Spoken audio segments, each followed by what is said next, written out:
ನಮಸ್ಕಾರ ವೀಕ್ಷಕರೇ, ನಿಮ್ಮೆಲ್ಲರಿಗೂ ನಮ್ಮ ಯೂಟ್ಯೂಬ್ ಚಾನಲ್ TGS ಕಿಚನ್ಗೆ ಸ್ವಾಗತ. ನಾನು ಇವತ್ತು ಬಾದುಷಾ ಮಾಡುವುದು ಹೇಗೆಂದು ನಿಮಗೆಲ್ಲರಿಗೂ ತೋರಿಸುತ್ತೇನೆ.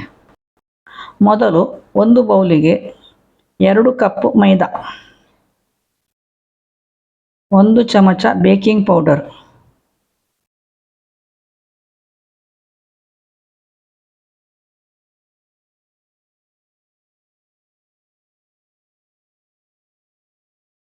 ನಾಲ್ಕರಿಂದ 6 ಚಮಚ ತುಪ್ಪ,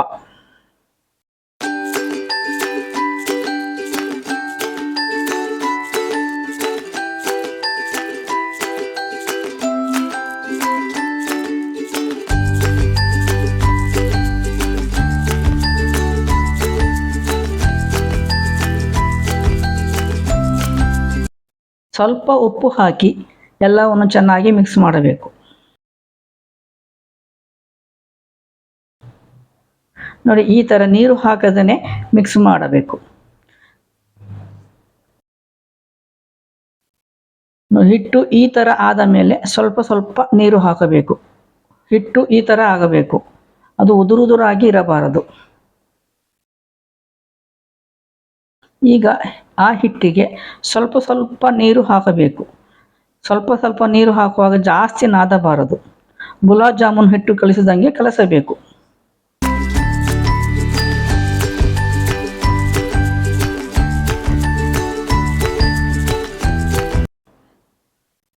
ಹಿಟ್ಟು ಈ ರೀತಿ ಪದರ ಪದರಾಗಿ ಬರಬೇಕು. ಚಪಾತಿ ಹಿಟ್ಟಿನ ಥರ ಜಾಸ್ತಿ ನಾದಬಾರದು.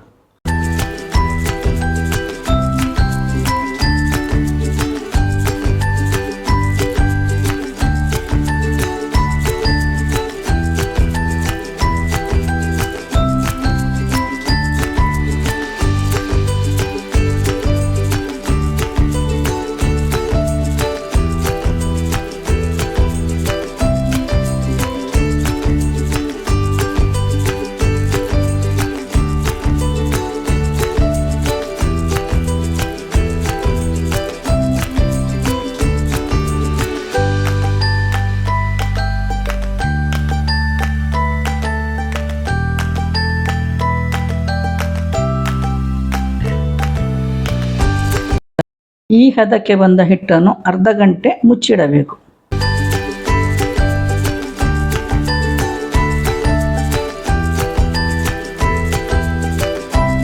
ಅರ್ಧ ಗಂಟೆ ಆಗುವುದರೊಳಗೆ ನಾವು ಸಕ್ಕರೆ ಪಾಕ ಮಾಡುವ. ಮೊದಲು ಕುಟಾಣಿಗೆ 3ರಿಂದ 4 ಏಲಕ್ಕಿ ಮತ್ತು ಸ್ವಲ್ಪ ಸಕ್ಕರೆ ಹಾಕಿ ಕುಟ್ಟಿ ಪುಡಿ ಮಾಡಬೇಕು. ಏಲಕ್ಕಿ ಹಾಕಿದರೆ ಸ್ವೀಟ್ ಪರಿಮಳ ಚೆನ್ನಾಗಿ ಬರುತ್ತದೆ. ನಂತರ ಪುಡಿ ಮಾಡಿದ ಹುಡಿಯನ್ನು ಒಂದು ಪಾತ್ರೆಗೆ ಹಾಕಿಡಿ. ನಂತರ ಪಾತ್ರೆಗೆ 1 ಕಪ್ ಸಕ್ಕರೆಗೆ 1 ಕಪ್ ನೀರು ಹಾಕಿ ಕುದಿಸಬೇಕು. ಕುದಿಸಿ ಪಾಕ ಮಾಡಬೇಕು.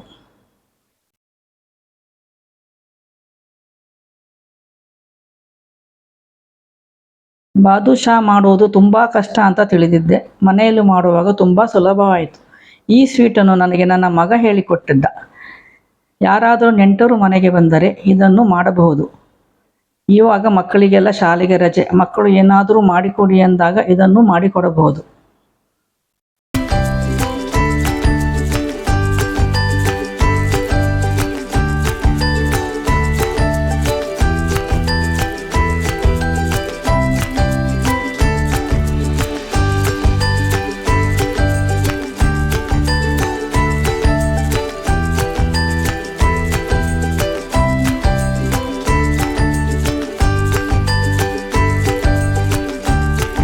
ಪಾಕ ಸ್ವಲ್ಪ ದಪ್ಪಗಾಗಿದೆಯೇ ಎಂದು ನೋಡಿ ನಂತರ ಕೇಸರಿ ಹುಡಿಯನ್ನು ಹಾಕಬೇಕು.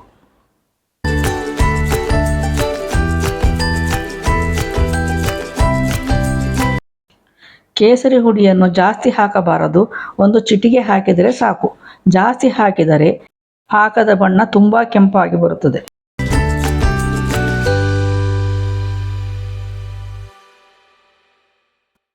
ಎಲ್ಲವೂ ಚೆನ್ನಾಗಿ ಮಿಕ್ಸ್ ಆದ ಮೇಲೆ ಕುಟ್ಟಿ ಪುಡಿ ಮಾಡಿದ ಏಲಕ್ಕಿ ಮತ್ತು ಸಕ್ಕರೆಯನ್ನು ಹಾಕಬೇಕು. ನಂತರ ಮುಚ್ಚಿಡಬೇಕು. ಇವಾಗ ಒಂದು ಮುಕ್ಕಾಲು ಗಂಟೆ ಆಯಿತು. ಹಿಟ್ಟು ರೆಡಿಯಾಗಿದೆ. ಅದನ್ನು ಮತ್ತೊಮ್ಮೆ ಸ್ವಲ್ಪ ಚೆನ್ನಾಗಿ ಮಿಕ್ಸ್ ಮಾಡಬೇಕು. ನೋಡಿ ಈ ಥರ ಬರುತ್ತದೆ.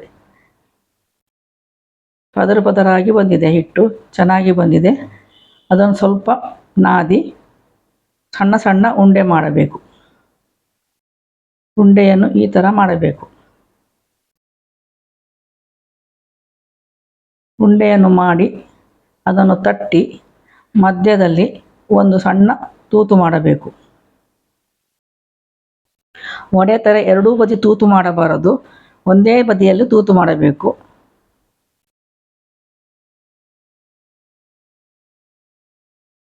ಎಲ್ಲ ಹಿಟ್ಟನ್ನು ಇದೇ ಥರ ಮಾಡಿಟ್ಟುಕೊಳ್ಳಬೇಕು.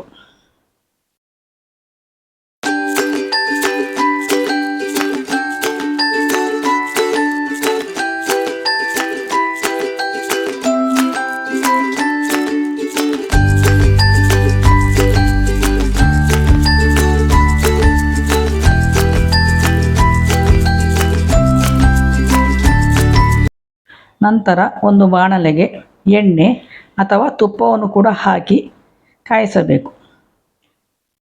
ಇದಕ್ಕೆ ಸ್ವಲ್ಪ ಜಾಸ್ತಿ ಎಣ್ಣೆನೇ ಬೇಕಾಗುತ್ತದೆ, ಯಾಕೆಂದರೆ ನಾವು ಮಾಡಿದ ಬಾದುಷಾ ಆಕಾರದ ಹಿಟ್ಟು ಅದರಲ್ಲಿ ಮುಳುಗಬೇಕು. ಈಗ ಎಣ್ಣೆ ಕಾದಿದೆ, ಅದರಲ್ಲಿ ಒಂದೊಂದೇ ಉಂಡೆಯನ್ನು ಹಾಕಬೇಕು. ಅದನ್ನು ಸಣ್ಣ ಉರಿಯಲ್ಲಿ ಕರಿಯಬೇಕು. ಜಾಸ್ತಿ ಉರಿಯಲ್ಲಿ ಕರೆದರೆ ಕಲರ್ ಚೇಂಜ್ ಆಗುತ್ತೆ, ಅದು ಗೋಲ್ಡನ್ ಬ್ರೌನ್ ಕಲರಲ್ಲಿ ಬರಬೇಕು. ದೊಡ್ಡ ಉರಿಯಲ್ಲಿ ಬೇಯಿಸಿದರೆ ಹೊರಗಡೆ ಮಾತ್ರ ಬೇಯುತ್ತದೆ, ಒಳಗೆ ಬೇಯುವುದಿಲ್ಲ.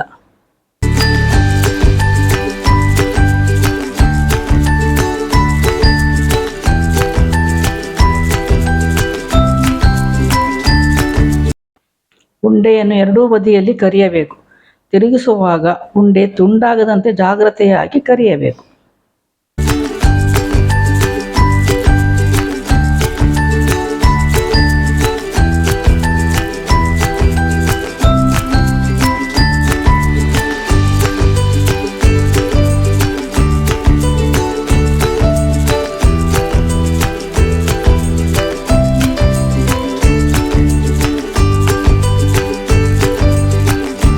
ನೋಡಿ ಇವಾಗ ಚೆನ್ನಾಗಿ ಬೆಂದಿದೆ, ಕಲರ್ ಈ ಥರ ಬರಬೇಕು.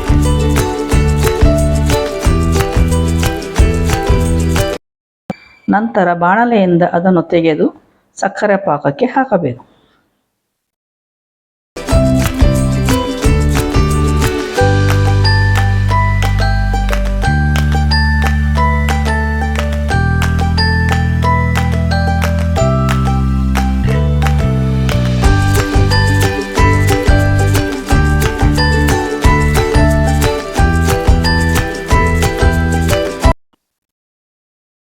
ಹೀಗೆ ಒಂದೊಂದೇ ಹಾಕಿ ಮುಚ್ಚಿಡಬೇಕು. ಸಾಧಾರಣ ಒಂದು 10-15 ನಿಮಿಷ ಅದರಲ್ಲಿ ಅದ್ದಿ ಇಟ್ಟರೆ ಬಾದುಷಾ ತಿನ್ನಲು ರೆಡಿ. ಬಾದುಷಾ ಸಕ್ಕರೆ ಪಾಕದಲ್ಲಿ ಚೆನ್ನಾಗಿ ನೆನೆಯುವುದರೊಳಗೆ ನೀವು ನಮ್ಮ ಚಾನಲ್ಗೆ ಸಬ್ಸ್ಕ್ರೈಬ್ ಮಾಡಿ, ಲೈಕ್ ಮಾಡಿ, ಹಾಗೂ ನಿಮ್ಮ ಸ್ನೇಹಿತರೊಂದಿಗೆ ಹಂಚಿಕೊಳ್ಳಿ, ಹಾಗೂ ಕಮೆಂಟ್ ಮಾಡಿ. ನೋಡಿ ಸಿಹಿಯಾದ ಬಾದುಷಾ ತಯಾರಾಗಿದೆ. Thank you.